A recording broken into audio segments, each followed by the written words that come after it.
Their transgender athlete bill is now headed to the governor's desk.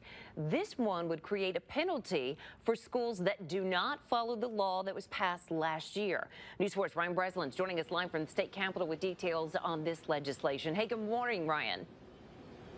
Hey, good morning to you, Holly. The legislation passed yesterday would leave it up to the education commissioner to make sure that schools are following the law that was passed last year. So it would require the education commissioner to withhold funding from a school if they fail or refuse to determine a student's gender for the purposes of participation in school sports by the student's sex at the time of birth. The bill's sponsor says this bill puts teeth into last year's legislation. That is to stop anyone born a biological male from playing on a female sports team in public schools. Senate Democrats on the floor yesterday say there's no indication there that this is a problem in Tennessee schools, but rather there's a problem that kids in the state feel targeted by the legislature.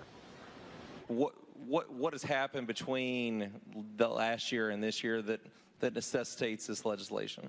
Thank you, Mr. Speaker. I don't know of a specific incident, but just felt like that the bill was passed, but there was no requirement for enforcement or no penalty for non-enforcement, and this bill just sets up a penalty.